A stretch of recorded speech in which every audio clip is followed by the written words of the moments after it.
Hello and welcome back to Menopause Musings. I am your host, Tracy. Happy to have you back. And if this is your first episode, welcome to the Menopause Musings show. And you may be thinking, what does Menopause Musings mean? This is a great space to talk about all things menopause, the good, the bad, the ugly, the hot, and trying to make this funny because life is hard enough. So why should we add another layer on that with menopause?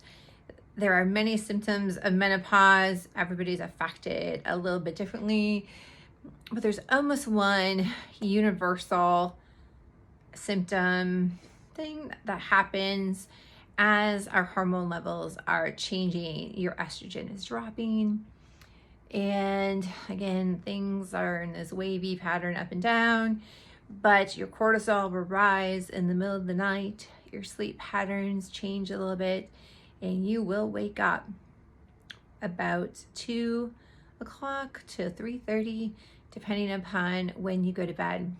And you wake up and you have to do a little trot to the bathroom, and you come back to bed and you lay your eyes back down, close your eyes, and I'm gonna fall asleep, I'm awake, I'm gonna fall asleep,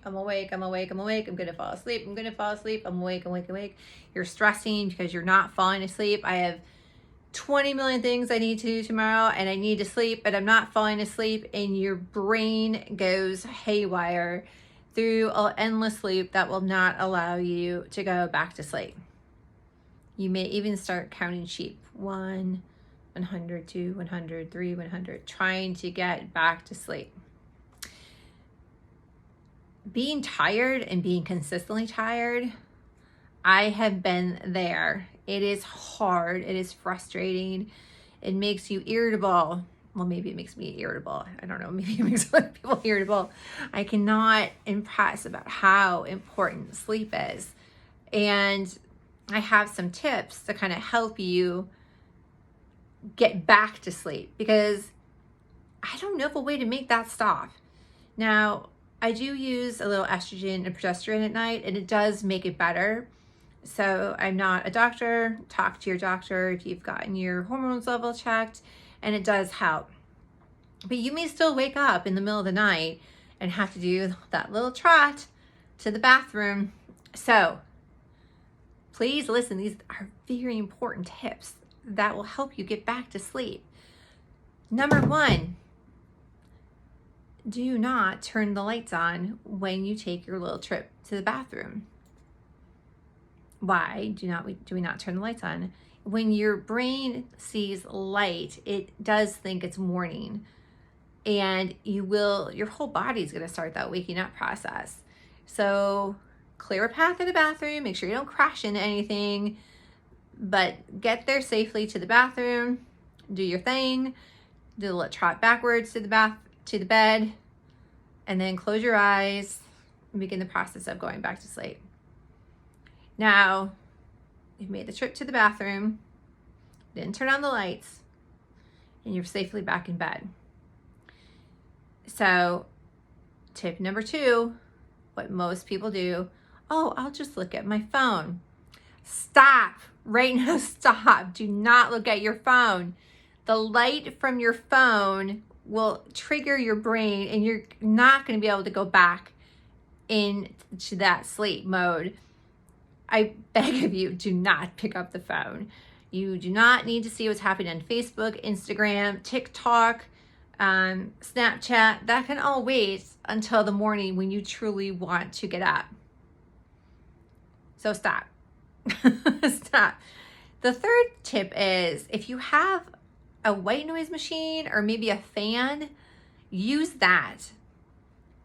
There are apps on your phone, but then you have to look at your phone. And I already told you not to look at your phone in tip number 2. So do not look at your phone. Get a white noise machine, or just a fan sometimes will help, kind of just that background noise, and helps you quiet your brain and fall back into sleep. So again, 3 pretty big tips. Don't turn on the light. Don't look at your phone. Use a white noise machine. or a fan, turn that on. Now, the benefits of going back to sleep are huge because you know you're going to wake up better. You're going to be able to maybe get up and do that workout that you may not have done if you hadn't gone back to sleep. You're going to feel better. You're going to eat better. Your coworkers will like you. Your family might like you better after we've had a good night's rest. Just think about the flip side of that. I know you probably already know that irritability is, that's a long word to say. You don't want to feel that, whatever that word is. When we're tired, we don't make the best choices when it comes to food. We go for coffee or sugar or carbs. We don't want to do that. So again, following these tips will help you eliminate that and get back and have a better night's sleep. In a sense, these tips for the middle of the night can help you for the process of actually going to bed as well. When you start darkening the lights in your house, as you get closer to the time you want to go to bed, don't look at your phone, and perhaps do a meditation, do a white noise, or turn a fan on. I know if I ever stay at a hotel and you can't control really the noise around, I white noise all the time. In that case, I do use an app on my phone. I try and put it on, time it, and let it go and not touch it again. Set everything up so the 20 or 30 minutes before you go to sleep, really, you want to shut down, you have everything's good to go. So those are my tips for you, my lovely ladies. I hope you are enjoying this episode and these tips.